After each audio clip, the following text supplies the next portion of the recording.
ಬೇಕಾಗಿ ಎಲ್ಲರಿಗೂ ಅನುಕೂಲ ಇಲ್ಲ ಇವತ್ತು. ಈಗ 24x7 ಅನ್ನೋದು ಏನಿದೆ ಅದು ಇನ್ನೂವರೆಗೆ ಎಲ್ಲರಿಗೂ ತಲುಪ್ತಾ ಇಲ್ಲ.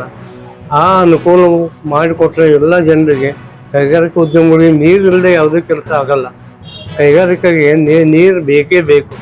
ಸೊ ಅದು ಎಷ್ಟು ಬೇಕಷ್ಟು ಅವ್ರಿಗೆ ಸಿಗ್ತಾ ಇಲ್ಲ ಅಂದಮೇಲೆ ಫಸ್ಟ್ ಅದು ಅನುಕೂಲ ಮಾಡಿಕೊಟ್ಟು ಮುಂದೆ ಬೇರೆ ಜಿಲ್ಲೆಗಳಿಗೆ ನೀವೇನು ಮಾಡೋದಿದೆ ಮಾಡಿ, ಬೇಡ ಅನ್ನೋಲ್ಲ. ಬಟ್ ನಮ್ಮ ಜನರಿಗೆ ಪ್ರಾಧಾನ್ಯ ಮಾಡಲೇಬೇಕು, ಆಗಲೇಬೇಕು. ಇದರಲ್ಲಿ ಬೇರೆ ಮಾತು ಇಲ್ಲವೇ ಇಲ್ಲ. ಸರ್ಕಾರಕ್ಕೆ ನಾವು ಟ್ಯಾಕ್ಸ್ ಕಟ್ಟೋದಂದ್ರೆ 2 ಜಿಲ್ಲೆ ಬೆಳಗಾವಿ. ಯಾಕೆ ಈ ಥರ ಮೋಸ ಮಾಡ್ತೀವಿ?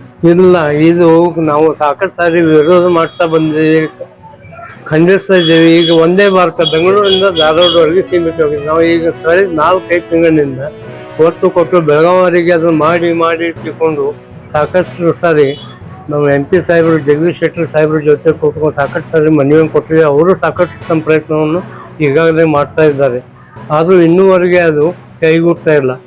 ಸೆಕೆಂಡು, ನಮ್ಮ ಕೈಗಾರಿಕಾ ಉದ್ಯಮಗಳಿಗೆ ಎಲ್ಲರಿಗೂ ಎಕ್ಸ್ಪಾನ್ಷನ್ ಮಾಡ್ಬೇಕಂತ ತುಂಬ ಹಂಬಲ ಇದೆ, ಜಾಗ ಇಲ್ಲ.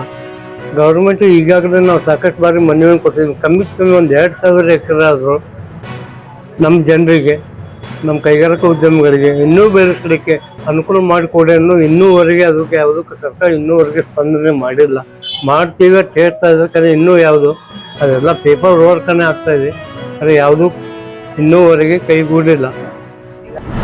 ನಮ್ಮ ಬೆಳಗಾವಿ ಇವಾಗ ಪರಿಸ್ಥಿತಿ ಅಷ್ಟು ಅನುಕೂಲಕರವಾಗಿ ಇಲ್ಲ. ಆಮೇಲೆ ನೆಕ್ಸ್ಟ್ ಅಂದರೆ ಇವಾಗ ಹಿಡಕಲ್ ಡ್ಯಾಮ್ನಿಂದ ಬೇರೆ ಜಿಲ್ಲೆಯಲ್ಲಿ ನೀರು ಸಪ್ಲೈ ಮಾಡೋ ವಿಷಯ ಗಮನಕ್ಕೆ ಬಂದಿದೆ.